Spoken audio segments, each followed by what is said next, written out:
السلام علیکم ورحمۃ اللہ وبرکاتہ. ناظرین خوش آمدید کہتے ہیں. دورہ ترجمہ قرآن کا سلسلہ جاری ہے. سورہ صافات کا مطالعہ کر رہے ہیں. چھوٹی چھوٹی آیات ہیں مگر 182 آیات ہیں. تکمیل کو پہنچیں گے انشاءاللہ تعالی سورہ صافات کی. اور آپ محسوس کر رہے ہیں کہ یہ واقعات ہم پہلے پڑھ آئے ہیں تو تشریح کی زیادہ ضرورت نہیں. اور پھر ہم گزارش کریں گے قرآن پاک کا اگر نسخہ یا گیجٹ پر ٹیکسٹ آپ کے سامنے ہو تو توجہ انشاءاللہ زیادہ بہتر ہو جائے گی. سورہ صافات کا مطالعہ شروع کر رہے ہیں آیت نمبر 156 سے. اعوذ باللہ من الشیطان الرجیم. بسم اللہ الرحمن الرحیم. ام لکم سلطان مبین. کیا تمہارے پاس کوئی کھلی دلیل ہے؟ یہ مشرکین مکہ کے شرک کی نفی ہو رہی اور فرشتوں کو اللہ تعالیٰ کی بیٹیاں قرار دینے کا بھونڈا عقیدہ اس کا اللہ تعالیٰ رد کر رہا ہے اور پوچھ رہا ہے ام لکم سلطان مبین. کیا تمہارے پاس کوئی کھلی دلیل ہے؟ فأتوا بکتابکم ان کنتم صادقین. تو اپنی کتاب لے آؤ اگر تم سچے ہو. وجعلوا بینہ وبین الجنۃ نسبا. اور ان مشرکین نے اللہ کے اور جنات کے درمیان ایک رشتہ ٹھہرا دیا. استغفر اللہ. جنیوں کہہ لیں مادہ جنوں کو فرشتوں کی ماں قرار دے کر اللہ کے ساتھ معاذ اللہ ثم معاذ اللہ رشتہ ٹھہرایا. استغفر اللہ. یہ شرک کس قدر گھناؤنا جرم ہے اور گندگی کی کس سطح پر لے کے جاتا ہے اندازہ کیجئے.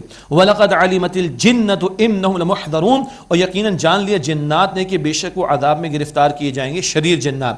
سبحان اللہ عما یصفون. اللہ تعالیٰ اس سے پاک ہے جو یہ بیان کرتے ہیں. الا عباد اللہ المخلصین. سوائے اللہ تعالیٰ کے مخلص بندے وہ تو اللہ کی رحمت میں ہوں گے. فَإِنَّكُمْ وَمَا تَعْبُدُونَ. پس بے شک تم اور جن کی تم عبادت کرتے ہو ما انتم علیہ بفاتنین. تم اللہ تعالیٰ کے خلاف کسی کو بہکا نہیں سکتے. الا من هو صال الجحیم. سوائے اس کے کہ جو خود جہنم میں جانے والا ہو جو خود طے کر چکا ہو ہٹ دھرمی پر اڑ جانے پر. وما منا الا له مقام معلوم. اور فرشتوں نے کہا ہم میں سے کوئی بھی ایسا نہیں جس کا ایک معین درجہ نہ ہو. وَإِنَّا لَنَحْنُ الصَّافُّونَ. اور بے شک ہم ہی صف بستہ رہنے والے ہیں. یہ ہے جو آیت نمبر 165 میں فرشتوں کا ذکر آیا. اور پہلی آیت وَالصَّافَّاتِ صَفًّا. یہ تو فرشتوں کی صفیں ہیں. ہماری نمازوں کی صفیں بھی درست رہنی چاہیے اور مسجد کے باہر بھی ہم میں تکبر تعصب نسلی امتیازات نہیں ہونے چاہیے. بھائی بھائی بن کر رہنا چاہیے. اور کبھی اللہ کے کلمے کی سربلندی کے لیے میدان قتال میں میدان جہاد میں اترنا پڑے تو وہ صفیں بھی درست رہنی چاہیے. اس صف کا ذکر سورۃ الصف میں آئے گا 28 پارے میں انشاءاللہ تعالی. وَإِنَّا لَنَحْنُ الْمُسَبِّحُونَ. اور بے شک فرشتے کہتے ہیں وَإِنَّا لَنَحْنُ الْمُسَبِّحُونَ. اور بے شک ہم ہی تسبیح کرنے والے ہیں. وَإِن كَانُوا لَيَقُولُونَ. اور بے شک وہ کہا کرتے تھے لَوْ أَنَّ عِندَنَا ذِكْرًا مِنَ الْأَوَّلِينَ. اگر ہمارے پاس ہوتی پہلے لوگوں کی کوئی نصیحت لَكُنَّا عِبَادَ اللَّهِ الْمُخْلَصِينَ. تم ضرور اللہ تعالیٰ کے مخلص چنے ہوئے بندوں میں سے ہو جاتے. فَكَفَرُوا بِهِ فَسَوْفَ يَعْلَمُونَ. پھر انہوں نے اس کا انکار کیا. قرآن حکیم آ گیا مگر ان مشرکین نے انکار کیا کفار نے انکار کیا. فَسَوْفَ يَعْلَمُونَ. تو ان قریب اس کا انجام جان لیں گے. وَلَقَدْ سَبَقَتْ كَلِمَتُنَا لِعِبَادِنَا الْمُرْسَلِينَ. اور ہمارا وعدہ اپنے بندوں یعنی رسولوں کے لیے پہلے ہی طے ہو چکا ہے. إِنَّهُمْ لَهُمُ الْمَنْصُورُونَ. بے شک وہ فتح مند ہوں گے. پیغمبروں کی مدد ہوئی ہے اللہ کی طرف سے. نافرمان قومیں مٹائی گئیں. ہم واقعات پڑھتے آئے ہیں. وَإِنَّ جُنْدَنَا لَهُمُ الْغَالِبُونَ. اور بے شک ہمارا لشکر وہی غالب رہے گا. فَتَوَلَّ عَنْهُمْ حَتَّىٰ حِينٍ. بس اے نبی علیہ السلام ایک وقت تک کے لیے آپ ان سے اعراض کیجئے. ان کو ان کے حال پر چھوڑ دیں. وَأَبْصِرْهُمْ فَسَوْفَ يُبْصِرُونَ. اور آپ انہیں دیکھتے رہیے بس ان قریب یہ بھی اپنے انجام کو دیکھ لیں گے. افبعذابنا یستعجلون. تو کیا وہ ہمارے عذاب کے لیے جلدی مچا رہے ہیں. فاذا نزل بساحتهم فساء صباح المنذرین. تو جب وہ ان کے میدان میں نازل ہوگا تو ان کی صبح بری ہوگی جنہیں ڈرایا جا چکا ہے. وتول عنهم حتى حين. اور آپ ایک مدت تک ان سے اعراض کیجئے اور ان کے حال مراد ان کے حال پر چھوڑ دیجئے. وابصر فسوف يبصرون. اور آپ دیکھتے رہیے ان قریب یہ بھی انجام دیکھ لیں گے. آخری تین آیات بڑی پیاری بڑی قیمتی ہیں.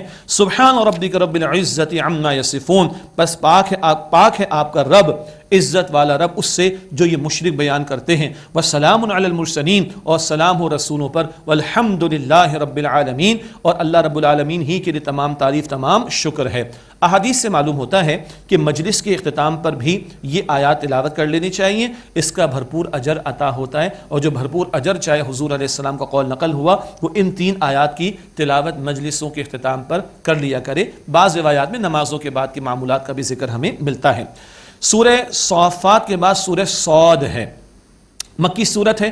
اور ایک بڑا دلچسپ نقطہ جو تجربے کار لوگ جانتے ہیں اس میں کچھ مقامات پر تلاوت کے اعتبار سے دشواری کچھ مقامات پر ترجمے کے اعتبار سے دشواری اور کچھ مقامات پر تشریح کے اعتبار سے دشواری آتی ہے. ہم سادہ سی بات کہہ کے آگے چلے جائیں گے، اور ایسے نہیں آگے چلے جائیں گے، دلیل کی بنیاد پر سادہ بات کہیں گے، کیونکہ یہ اتنا وقت نہیں کہ تفصیلات یہاں پر بیان کی جائیں، مگر یہ صورت اس میں تلاوت، ترجمہ اور تشریح کے اعتبار سے کچھ مشکلات آتی ہیں. سورہ صاد کا مطالعہ شروع کر رہے ہیں. اس کی ابتدائی آیات کا معاملہ یہ کہ ابو طالب بیمار بہت ہو گئے اور ابو جہل جیسے لوگ آئے اپنے بھتیجے کو سمجھاؤ. ابو طالب نے نبی اکرم علیہ السلام کے سامنے بات رکھی، بھتیجے کے سامنے. اللہ کے پیغمبر علیہ السلام نے فرمایا میں ایک کلمے کی بات کہتا ہوں، یہ کلمہ قبول کر لے سارا عرب سارا عجم ان کا. اچھا ایک کلمہ، ارے بتاؤ کلمہ کیا ہے؟ آپ نے فرمایا لا الہ الا اللہ. ساروں کا دماغ خراب ہو گیا، سارے بھاگ گئے وہاں سے. مشرک کا ایک توحید، ایک کی بات کرتے، سارے معبودوں کو چھوڑنے کی بات کرتے ہیں. یہ پس منظر میں اس کی ابتدائی آیات کا نزول بھی ہوا. سورہ صاد میں پیغمبروں کے واقعات بھی ہیں، 7ویں مرتبہ آدم علیہ السلام کا قصہ بھی آ رہا ہے اور مشرکین کے شرک کا رد بھی کیا گیا ہے. بسم اللہ الرحمن الرحیم. صاد یہ ایک حرف حروف مقطعات میں سے. والقرآن ذی الذکر، اور نصیحت والے قرآن حکیم کی قسم. بل الذین کفروا فی عزت و شقاق، جن لوگوں نے کفر کیا وہ گھمنڈ اور مخالفت میں مبتلا ہیں. کم اہلکنا من قبلہم من قرن فنادوا ونادى حین مناص، کتنی امتیں اس سے قبل ہم نے ہلاک کر ڈالی تو وہ فریاد کرنے لگے اور اب چھٹکارے کا وقت نہیں تھا، عذاب آ گیا، چھٹکارا ممکن نہیں. وعجیبوا ان جاءهم منذر منهم وقال الكافرون هذا ساحر كذاب، اور ان لوگوں نے تعجب کیا کہ ان کے پاس انہی میں سے ایک ڈرانے والے رسول آئے اور کافر ان کا یہ تو جادوگر جھوٹا ہے. استغفر اللہ معاذ اللہ. اجعل الآلہۃ الہ واحدہ، کیا اسے سارے معبودوں کو ایک ہی معبود بنا دیا، ایک ہی بات کر رہا ہے. ان ھذا لشیء عجاب، بے شک یہ ایک بڑی عجیب بات ہے. وانطلق الملأ منهم ان امشوا واصبروا علی آلہتکم، اور ان کے کئی سردار یہ کہتے ہوئے چل پڑے کہ چلو اور اپنے معبودوں پر جمے رہو. ان ھذا لشیء یراد، بلکہ یہ تو کوئی مطلب، بے شک یہ تو کوئی مطلب کی بات لگتی ہے کہ ایک کی بات ماننے کی بات کی جا رہی ہے، معبودوں کو باقیوں کو چھوڑ دو. یہ ہے جو واقعے کے پس منظر میں ان آیات کا نزول. ما سمعنا بهذا في الملة الآخرة، ہم نے پچھلی ملت میں ایسی کوئی بات تو کبھی نہیں سنی. ان هذا الا اختلاق، یہ تو محض من گھڑت بات ہے، توحید کی بات کو یہ مشرک یہ کہہ رہے ہیں. انزل علیہ الذکر من بیننا، کیا ہم میں سے اس پر کلام نازل کیا گیا ہے؟ بل ہم فی شک من ذکری، اللہ فرماتے ہیں بلکہ وہ شک میں میری نصیحت سے. بل لما یذوقوا عذاب، بلکہ انہوں نے ابھی میرا عذاب نہیں چکھا. ام عندهم خزائن رحمت ربک، اے نبی علیہ السلام کیا آپ کے رب کی رحمت کے خزانے ان کے پاس ہے؟ العزیز الوہاب، اللہ وہ رب جو غالب ہے اور بہت عطا کرنے والا، ان کے پاس کوئی اختیار ہے؟ یہ اللہ کا اختیار ہے کل کائنات کا، اور رسالت کس کو دی؟ اللہ کا اختیار ہے. یہ کون اعتراض کرنے والے؟ اللہ اکبر. ام لہم ملک السماوات والارض وما بینہما، کیا ان کے لیے بادشاہت ہے آسمانوں کی اور زمین کی اور وہ سب کچھ جو ان دونوں کے درمیان ہے. فلیرتقوا فی الاسباب، تو چاہیے کہ وہ آسمانوں میں چڑھ جائیں رسیاں تان کر. جند ما ہنالک محزوم من الاحزاب، شکست خوردہ گروہ میں سے یہاں یہ بھی ایک لشکر ہے. پچھلوں کا انجام آ رہا ہے، ان سے عبرت حاصل کرو، تم بھی برباد کر دیے جاؤ گے اگر شرک اور کفر پر اڑ کر تم نے مخالفت کی، حق کی. پچھلوں کا بیان. کذبت قبلہم قوم نوح وعاد وفرعون ذو الاوتاد، ان سے پہلے جھٹلایا قوم نوح نے اور عاد اور میخوں والے فرعون. میخیں بڑی بڑی کیلیں، وہ خیمے گاڑنے کے لیے، یہ لوگوں کو سولی دینے کے لیے. یہ الفاظ آئندہ بھی آئیں گے. میخوں والا فرعون. وثمود وقوم لوط واصحاب الایکہ، اور قوم سمود اور قوم لوط اور ایکہ والے شعیب علیہ السلام کی قوم. اولئک الاحزاب، یہی گروہ ہیں. ان کل الا کذب الرسل فحق عقاب، ان سب نے رسولوں کو جھٹلایا پس ان پر عذاب آ پڑا. وما ينظر هؤلاء الا صيحة واحدة ما لها من فواق، اور انتظار نہیں کرتے یہ لوگ مگر ایک ہولناک چیخ کا جس میں کوئی ڈھیل یعنی گنجائش اور مہلت نہیں ہوگی. وقالوا ربنا عجل لنا قطنا قبل یوم الحساب، اور انہوں نے مذاق کے طور پر کہا کہ اے ہمارے رب ہمیں جلد دے دے ہمارا حصہ حساب کے دن سے پہلے پہلے، ادھر ہی عذاب دے دے. استغفر اللہ. یہ ہے چوری اوپر سے سینہ زوری. ان مجرمین کا یہ قول بھی قرآن پاک نقل کر رہا ہے. اچھا حضور کے سامنے سب کچھ ہو رہا ہے، حضور کی مخالفت ہو رہی، معاذ اللہ. اللہ تعالیٰ تسلی کے لیے ذکر فرماتے ہوئے ارشاد فرما رہا ہے اصبر علی ما یقولون، اے نبی جو کچھ یہ کہتے صبر کیجئے اس پر. واذکر عبدنا داؤد ذا الاید، اور ہمارے بندے داؤد علیہ السلام جو قوت والے تھے ان کا تذکرہ کیجئے. انہ اواب، بے شک وہ خوب رجوع کرنے والے تھے.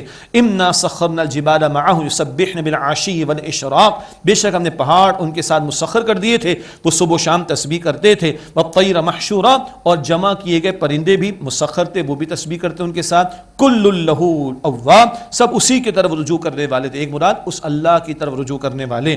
تو مشکلات کے دور میں اللہ کی تسبیح، اللہ کی یاد، اللہ کا ذکر، اس سے سہارا ملے گا، یہ توجہ بھی دلائی جا رہی ہے.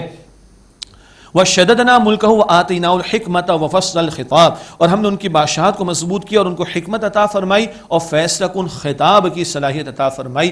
لحن بھی داؤد علیہ السلام کا بہت معروف اور بڑا پیارا اور بہت عمدہ تھا، اور خطاب بھی بہت بہترین فرمایا کرتے تھے۔ اب ایک خاص واقعہ اور اس کے تناظر میں ایک نقطہ توجہ دلائی جا رہی ہے۔ وَهَلْ أَتَاكَ نَبَأُ الْخَصْمِ، اور کیا آپ کے پاس جھگڑنے والوں کا مقدمہ، اس کی خبر پہنچی؟ اذ تصوروا المحراب، جبکہ وہ دیوار پھاند کر محراب میں آ گئے، وہ عبادت کے کمرے۔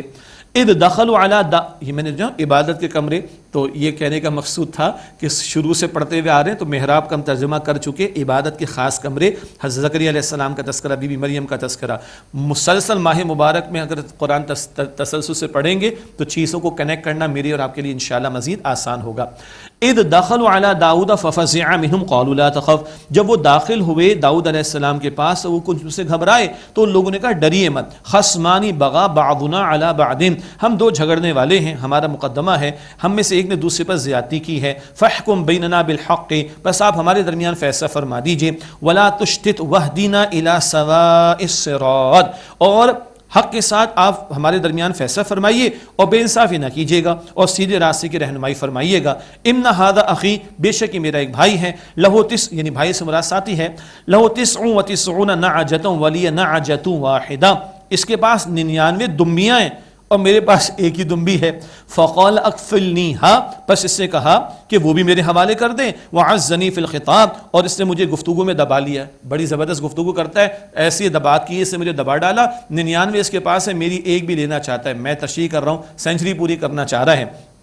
قال لقد ظلمك بسؤال نعجتك الى نعاجی، داؤد علیہ السلام نے فرمایا کہ واقعی اس نے تیری دمبی مانگ کر ظلم کیا ہے کہ اپنی دمبیوں کے ساتھ ملا لے۔ وَإِنَّ كَثِيرًا مِنَ الْخُلَطَاءِ لَيَبْغِي بَعْضُهُمْ عَلَى بَعْضٍ، اور بے شک اکثر معاملات کے شرکاء ایک دوسرے پر زیادتی کر جاتے ہیں، خطائیں ہو جاتی ہیں، کوتاہیاں ہو جاتی ہیں، ہاں الا الذین آمنوا وعملوا الصالحات وقلیل منہم، سوائے وہ جو ایمان لائے جنہوں نے نیک اعمال کیے، اور ایسے لوگ بہت کم ہیں۔ تو ایمان اور نیک عمل کا اظہار معاملات کی درستگی میں بھی ہونا چاہیے، کھرا ہوگا بندہ ایمان کے اعتبار سے، نیک اعمال کے اعتبار سے ظلم نہیں کرے گا۔ اس کے بعد کیا ہوا؟ اس کے بعد داؤد علیہ السلام کو کچھ احساس ہوا، وَظَنَّ داؤد أَنَّمَا فَتَنَّاهُ، اور داؤد علیہ السلام نے جان لیا کہ ہم نے کچھ انہیں آزمایا ہے، فَاسْتَغْفَرَ رَبَّهُ وَخَرَّ رَاكِعًا وَأَنَابَ، تو انہوں نے اپنے رب سے مغفرت طلب کی اور جھک گئے، مراد سجدے میں چلے گئے۔ اللہ اکبر، وخر راکعا، اور وہ جھک گئے، مراد سجدے میں گر گئے، واناب، اور اللہ تعالیٰ کی طرف انہوں نے رجوع کیا۔ یہ آیت سجدہ ہے، ہم بھی سجدہ ادا کریں گے، آپ بھی سجدہ ادا کیجئے گا انشاءاللہ تعالیٰ۔ یہاں مفسرین نے کئی آراء لکھی ہیں، سچی بات یہ ہے اس میں سے کوئی حتمی بات نہیں ہے، اہم بات یہ ہے کوئی آزمائش ہوئی، اللہ اس کا اظہار نہیں فرما رہا، مگر آزمائش پر ہونا کیا چاہیے؟ اللہ کی طرف رجوع، اللہ کی طرف پلٹنا، اللہ کی طرف متوجہ ہونا، یہ داؤد علیہ السلام نے کر کے ہمیں رہنمائی عطا کر دی ہے۔ باقی تفصیلات تفاسیر میں دیکھیے گا انشاءاللہ۔ اس کو میں نے کہا تھا ذرا مشکل مقامات بھی ہیں، مگر سادہ بات کر کے آگے چلتے ہیں۔ فغفرنا له ذلك، پس اللہ تعالیٰ فرماتے ہیں ہم نے بخش دی ان کی لغزش، وَإِنَّ لَهُ عِندَنَا لَزُلْفَ وَحُسْنَ مَآب، اور بے شک ان کے لیے ہمارے پاس قرب اور عمدہ ٹھکانہ ہے۔ یا داؤد انا جعلناک خلیفۃ فی الارض، اے داؤد بے شک ہم نے تمہیں بنایا زمین میں خلیفہ، فاحکم بین الناس بالحق، بس لوگوں کے درمیان حق کے ساتھ فیصلہ کرو، ولا تتبع الہوی فیضلک عن سبیل اللہ، اور اپنی خواہش کی پیروی نہ کرنا کہ وہ تمہیں ہٹا دے گی اللہ تعالیٰ کے راستے سے۔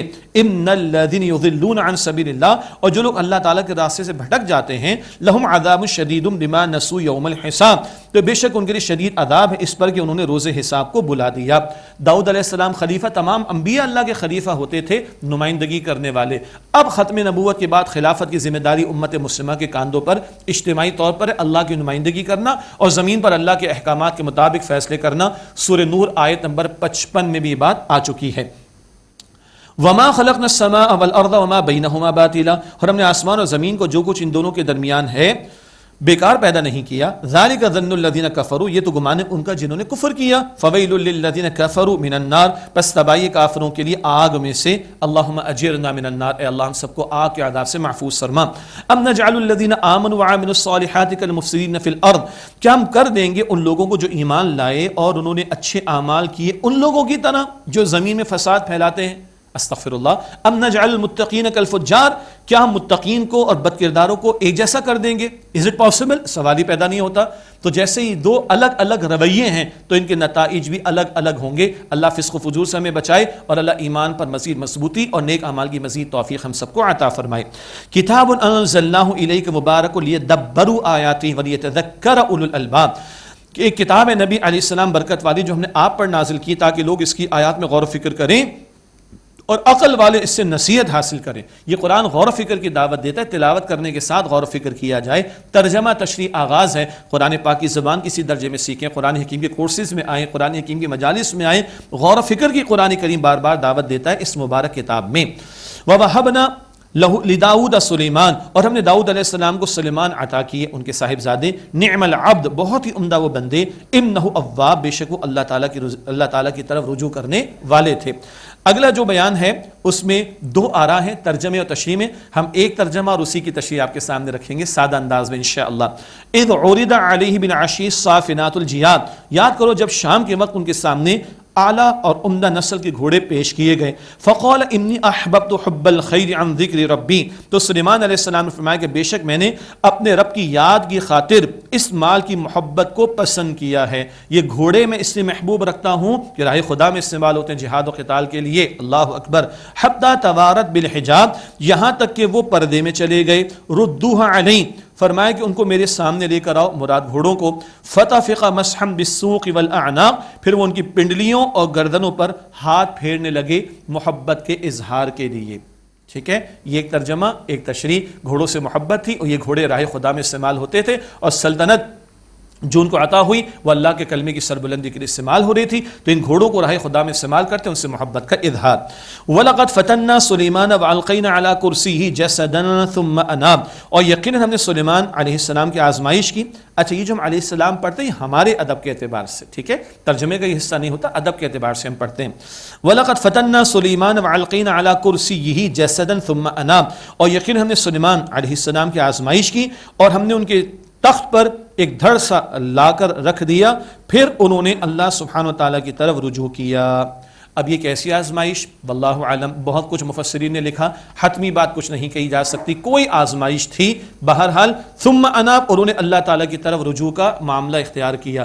آزمائش کو اللہ نے پوشیدہ رکھا، جو کرنے کا کام ہے وہ سامنے آ گیا، احساس ہو گیا کہ آزمائش ہے. ثم اناب، انہوں نے اللہ تعالیٰ کی طرف رجوع کیا. قال رب اغفر لی، انہوں نے عرض کی اے میرے رب مجھے بخش دے. وَهَبْ لِي مُلْكًا لَا يَنبَغِي لِأَحَدٍ مِّن بَعْدِي، اور مجھے ایسی سلطنت عطا فرما کہ جو میرے بعد کسی کو بھی میسر نہ ہو. إِنَّكَ أَنْتَ الْوَهَّابُ، بے شک تو ہی عطا فرمانے والا ہے سب سے بڑھ کر. سلطنت کیوں مانگی؟ اللہ کے کلمے کی سربلندی کے لیے. اور یاد ہے بلقیس کو جو ملکہ سبا کو خط لکھا، کیا خط تھا؟ اللہ تعالی علیہ وَأْتُونِي مسلمین، ہمارے مقابلے میں سرکشی نہ کرو اور مسلم ہو کر آ جاؤ. سبحان اللہ. یہ ٹون کب ہے کہ قوت اختیار اللہ نے عطا فرمایا، تو یہ ساری سلطنت اور اس کی ساری طاقت اللہ کے کلمے کی سربلندی اور شرک و کفر کے خاتمے کے لیے استعمال ہو رہی ہے. اس کے لیے سلطنت اللہ تعالیٰ سے انہوں نے مانگی. إِنَّكَ أَنْتَ الْوَهَّابُ، بے شک اللہ تو سب سے بڑھ کر عطا فرمانے والا ہے. فَسَخَّرْنَا لَهُ الرِّيحَ تَجْرِي بِأَمْرِهِ رُخَاءً حَيْثُ أَصَابَ، پھر ہم نے مسخر کر دیا ان کے لیے ہوا کو، وہ جہاں پہنچنا چاہتے وہ ان کے حکم سے ہوا نرم نرم چلتی. تفصیلات آئی ہیں پہلے بھی سورہ سبا میں. وَالشَّيَاطِينَ كُلَّ بَنَّاءٍ وَغَوَّاصٍ، اور جنات بھی تابع کر دیے، عمارت بنانے والے اور غوطہ مارنے والے، موتی نکال لاتے، پہلے تفصیل آ چکی. وَآخَرِينَ مُقَرَّنِينَ فِي الْأَصْفَادِ، اور دوسرے زنجیروں میں جکڑے ہوئے، کچھ کو سزائیں بھی دی جاتی ہوں گی مجرمین کو. هَذَا عَطَاؤُنَا فَامْنُنْ أَوْ أَمْسِكْ بِغَيْرِ حِسَاب، اللہ فرماتا ہے یہ ہمارا عطیہ ہے، اب تم احسان کرو یا بغیر حساب رکھ چھوڑو، جو چاہو کرو، جو چاہو جیسے چاہو استعمال کرو. یہ اللہ تعالیٰ نے اتنی بڑی سلطنت اور اختیار ان کو عطا فرمایا. وَإِنَّ لَهُ عِنْدَنَا لَزُلْفَىٰ وَحُسْنَ مَآبٍ، اور بے شک ان کے لیے ہمارے پاس یقیناً قرب اور عمدہ ٹھکانہ ہے. یہ تو شکر گزاروں میں سے سلیمان علیہ السلام اور داؤد علیہ السلام کا ذکر آ گیا. اب صبر کا پہلو، حضرت ایوب علیہ السلام کا تذکرہ، ان کی شفا یابی کا معاملہ اب بیان ہو رہا ہے. وَاذْكُرْ عَبْدَنَا ایوب، اور اب ذکر کیجئے ہمارے بندے ایوب کا. اِذْ نَادَىٰ رَبَّهُ أَنِّي مَسَّنِيَ الشَّيْطَانُ بِنُصْبٍ وَعَذَابٍ، جبکہ انہوں نے اپنے رب کو پکارا کہ بے شک مجھے شیطان نے ایذا پہنچائی اور دکھ پہنچایا ہے. اس کی تفصیلات کچھ آپ کو تفاصیل میں ملیں گی، بہرحال اس کا یہ موقع نہیں ہے. اُرْكُضْ بِرِجْلِكَ، اللہ تعالیٰ فرماتا ہے ہم نے کہا زمین پر اپنے پاؤں کو مارو، ھذا مغتسل بارد وشراب، یہ لو غسل کے لیے ٹھنڈا اور پینے کے لیے شیریں یعنی میٹھا پانی ہے۔ شفا یابی کا موقع آ گیا، تقریباً 18 برس جلد کی بیماری میں رہے، اب اللہ تعالیٰ نے ان کو فرمایا کہ قدم مارے زمین پر، اللہ کی شان، موزے کا ظہور، پانی نکل آیا اور ٹھنڈا پانی ہے غسل کے لیے بھی اور پینے کے لیے بھی۔ وَوَهَبْنَا لَهُ أَهْلَهُ وَمِثْلَهُمْ مَعَهُمْ رَحْمَةً مِنَّا، اور ہم نے انہیں ان کے اہل خانہ اور ان کے ساتھ ان جیسے اور بھی عطا کیے ہماری طرف سے ایک رحمت کے طور پر، وَذِكْرَى لِأُولِي الْأَلْبَابِ، اور عقل والوں کے لیے نصیحت کے طور پر۔ یہ ذکر خیر ہوگا تو ہمارے اندر بھی بعد والوں میں بھی صبر کرنے کا موقع آئے گا، تو صبر کا جذبہ پیدا ہوگا، رجوع اللہ کا جذبہ پیدا ہوگا۔ ایک خاص معاملہ آ گیا، کسی موقع پر ایک بیوی ساتھ رہی، کچھ ذرا ناشکری کا معاملہ ہو گیا تو انہوں نے ارادہ کیا کہ بھئی میں جو ہے وہ قسم اٹھا لی کہ اپنی بیوی کو 100 لکڑیوں سے ایک ماروں گا، ذرا بھاری بات ہو گئی۔ اللہ تعالیٰ، اب یہ شفا یابی کا معاملہ بھی ہو گیا، اللہ تعالیٰ نے سجھایا ایک حیلہ جو کہ جائز ہے، وہ کیا ہے؟ جو کسی معروف کا ذریعہ بنے، ایسے حیلے جو حکم کو توڑنے کا ذریعہ بنے، اللہ کے حکم سے فرار کا ذریعہ بنے، کسی کی حق تلفی کا ذریعہ بنے، وہ حیلے ناجائز۔ ایسا حیلہ جو معروف کا ذریعہ بنے اس میں گنجائش ہوتی ہے، وہ جائز ہوتا ہے۔ فرمایا وَخُذْ بِيَدِكَ ضِغْثًا فَاضْرِب بِهِ وَلَا تَحْنَثْ، اور اپنے ہاتھ میں جھاڑو لے لو اور اس سے اپنی بیوی کو ایک ضرب لگا لو اور قسم نہ توڑو اے ایوب، اِنَّا وَجَدْنَاهُ صَابِرًا، بے شک ہم نے انہیں صابر، خوب صبر کرنے والا پایا، نعم العبد، کیا یہ وہ عمدہ بندے، اِنَّهُ اواب، بے شک وہ رجوع کرنے والے تھے، مراد اللہ تعالیٰ کی طرف۔ 100 لکڑیوں کی بات تھی، بھائی 100 تنکے لے لیں، ایک جیسی جھاڑو کی شکل بنتی، ایک ضرب لگا دیں، یہ تنکے لکڑی ہی کی قسم سے ہے نا، تو یہ قسم پوری ہو گئی، اللہ نے سجھا دیا۔ باقی حیلے کی تفصیلات مزید در تفصیلات وہ تفاسیر میں آپ دیکھیے گا اور علماء سے پوچھیے گا۔ شکر صبر دونوں پہلو آ گئے۔ وَاذْكُرْ عِبَادَنَا إِبْرَاهِيمَ وَإِسْحَاقَ وَيَعْقُوبَ أُولِي الْأَيْدِي وَالْأَبْصَارِ، اور آپ ہمارے بندو ابراہیم اور اسحاق و یعقوب کا ذکر کیجئے جو طاقت والے اور بصیرت والے تھے۔ إِنَّا أَخْلَصْنَاهُم بِخَالِصَةٍ ذِكْرَ الدَّارِ، ہم نے انہیں خاص صفت سے ممتاز کر دیا اور وہ ہے آخرت کی یاد، یہ آخرت کے طلبگار تھے، اللہ اکبر۔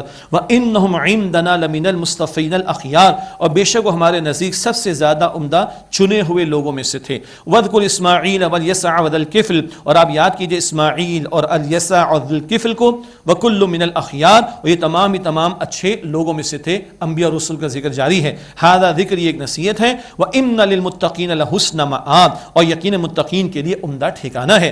جنات عدن مفتحۃ لہم الابواب، ہمیشہ رہنے کے باغات جن کے دروازے ان کے لیے کھلے ہوں گے، ویلکم کہا جائے گا۔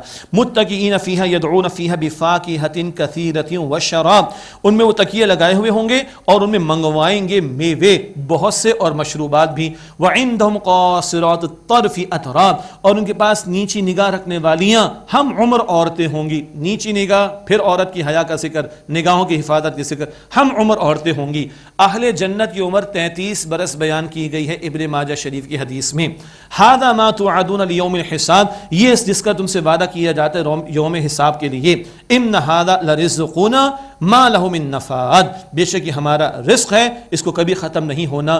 ھذا، یہ تو ہے بدلہ مراد متقین کا۔ اب جہنم والوں کا ذکر۔ وَإِنَّ لِلطَّاغِينَ لَشَرَّ مَآبٍ، اور بے شک سرکشوں کے لیے یقیناً برا ٹھکانہ ہے۔ جہنم یصلونھا فبئس المہاد، یعنی جہنم جس میں وہ داخل ہوں گے پس وہ برا بچھونا ہے۔ ھذا فَلْيَذُوقُوهُ حَمِیمٌ وَغَسَّاقٌ، یہ تو ہے اور یہ کھولتا ہوا پانی اور پیپ ہے، پس تم اس کو چکھو۔ جہنم کا بچھونا اور پھر پانی ہوگا کھولتا ہوا اور پیپ جو پینا پڑے گا جہنمیوں کو، استغفر اللہ۔ وآخر من شکلہ ازواج، اور اس کے علاوہ اس کی شکل کی کئی قسمیں ہوں گی اور عذاب بھی ہوں گے۔ ھذا فوج مقتحم معکم، یہ ایک جماعت ہے تمہارے ساتھ، یہ لوگ جہنم میں داخل ہو رہے ہیں۔ لا مرحبا بہم، ان کے لیے کوئی کشادگی نہیں۔ انہم صالوا النار، بے شک وہ جہنم میں داخل ہونے والے ہیں۔ قالوا بل انتم، وہ کہیں گے تمہارے لیے کوئی کشادگی نہ، وہی چھوٹے بڑے لعنت ملامت کریں گے ایک دوسرے کو۔ لا مرحبا بکم، تمہیں کوئی کشادگی نہ ہو۔ انتم قدمتموہ لنا، تم یہ مصیبت ہمارے آگے لائے ہو۔ فبئس القرار، تو برا ہے ٹھکانہ۔ قالوا ربنا من قدم لنا هذا فزده عذابا ضعفا في النار، وہ کہیں گے اے ہمارے رب جو ہمارے لیے مصیبت آگے لے کر آیا ہے اس کے لیے عذاب کو دگنا کر دے۔ وقالوا، اور وہ کہیں گے ما لنا لا نرى رجالا كنا نعدهم من الاشرار، وہ کہیں گے ہمیں کیا ہوا، ہم دوزخ میں ان لوگوں کو نہیں دیکھتے جن کو ہم بڑے برے لوگوں میں شمار کرتے تھے، جن ایمان والوں کا مذاق اڑایا تھا، جن کو یہ بدبخت دنیا پرست برے کہتے تھے وہ جہنم میں تھوڑی نظر آئیں گے، بڑے شان ہوں گے، کہاں ہو گیا ان کا معاملہ؟ اتخذناہم سخریا ام زاغت عنہم الابصار، کیا ہم نے انہیں مذاق بنا رکھا تھا یا ان سے ہماری نگاہیں کج ہو گئیں، وہ نظر تو نہیں آ رہے، ارے وہ تو ایمان والے جنت میں۔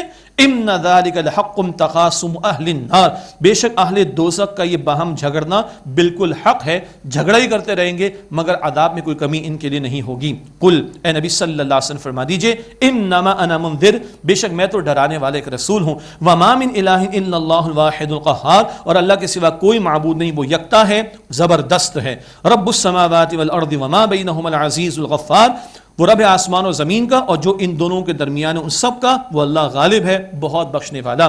قل هو نبأ عظیم، آپ فرما دیجیے ایک بڑی خبر ہے، انتم عنہ معرضون، تم اس سے بے پرواہ ہوتے ہو، اعراض کرتے ہو، فراموش کرتے ہو۔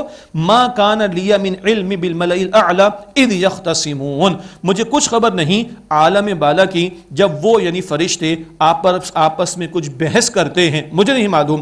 ان یوحى الی الا انما انا نذیر مبین، میری طرف تو یہی وحی کی جاتی ہے کہ میں صاف صاف ڈرانے والا ایک رسول ہوں اللہ سبحانہ و تعالیٰ کی طرف سے۔ ناظرین کرام ایک وقفہ لیتے ہیں، اس کے بعد سورہ 7 کی چند آیات مزید ہیں اور پھر سورہ زمر کا مطالعہ آپ کے سامنے رکھیں گے۔ سلسلہ جاری رہے گا دورہ ترجمہ قرآن کا۔ السلام علیکم ورحمۃ اللہ وبرکاتہ۔